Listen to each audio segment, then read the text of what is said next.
एक जवान औरत अपने घर के बाहर काम कर रही थी। मौका देखकर कुछ डाकू उसे उठा ले गए और एक कोठे पर बेच दिया। अब उस औरत को भी वही कार्य करना था जो वहाँ की बाकी औरतें करती थीं, पर इतना सब होने के बावजूद भी वो बिल्कुल शांत थी। पहली रात को ही उसके पास एक आदमी भेजा गया। जैसे आदमी उसके पास आया वो बोली, आप जैसे भले आदमी को देखकर मेरा दिल बहुत खुश है। आप सामने पड़ी कुर्सी पर बैठ जाएं। अगर आपको कोई दिक्कत ना हो तो मैं थोड़ी देर परमात्मा की याद में बैठ लूं। चाहे तो आप भी परमात्मा की याद में बैठ जाएं। यह सुनकर उस नौजवान की हैरानी की कोई हद न रही। वह भी उसके साथ जमीन पर बैठ गया। औरत उठी और बोली, मुझे विश्वास है कि अगर मैं आपको याद दिला दूं कि एक दिन हम सबको मरना है तो आप बुरा नहीं मानेंगे। जो गुनाह करने की चाह लेकर आप आए हैं वो आपको नरक की आग में धकेल देगा। मैं तैयार हूं, पर फैसला आपका है। गुनाह करके नरक की आग में कूदना चाहते हैं या इससे बचना चाहते हैं? इतना सुनना था कि नौजवान ने फिर कभी किसी कोठे की तरफ न जाने की कसम खाई। ये औरत कोई साधारण औरत नहीं बल्कि बहुत बड़ी और पहली महिला संत राबिया बसरी थी। राबिया जी की पूरी कहानी जानने के इच्छुक है तो कमेंट करके बताइए।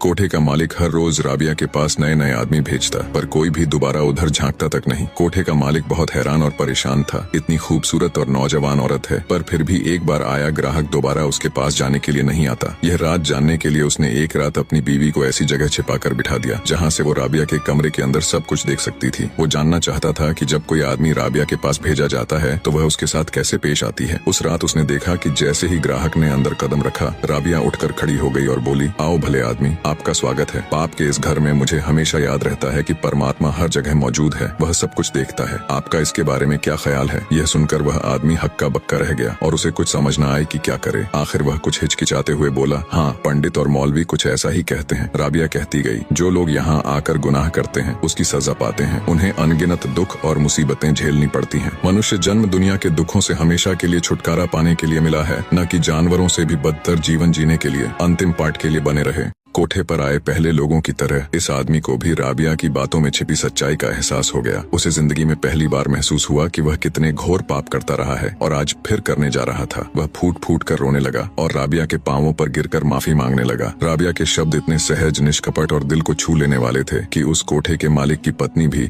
बाहर आकर अपने पापों का पश्चाताप करने लगी और कहा, ऐ नेक और पाक लड़की, तुम तो वास्तव में फकीर हो। हमने कितना बड़ा गुनाह तुम पर लादना चाहा। इसी वक्त इस पाप की दलदल से बाहर निकल जाओ। इस घटना का उन पर इतना गहरा असर पड़ा कि उन पति पत्नियों ने कोठा बंद कर पाप की कमाई हमेशा के लिए छोड़ दी। राबिया बसरी ने मालिक की कमाई की और पूर्ण संत हुई और बहुत से भूले भटके जीवों को नेकी की राह पर चलने की प्रेरणा दी। वीडियो के नीचे एक मांस काटने वाले भक्त सदन कसाई की लॉन्ग वीडियो का लिंक है। ये जबरदस्त सीख देने वाली वीडियो भी आपको जरूर देखनी चाहिए। वीडियो को लाइक करके जय श्री राम जरूर लिखें और इसी तरह की कहानियों के लिए हमारे फेसबुक पेज को फॉलो करना ना भूलें।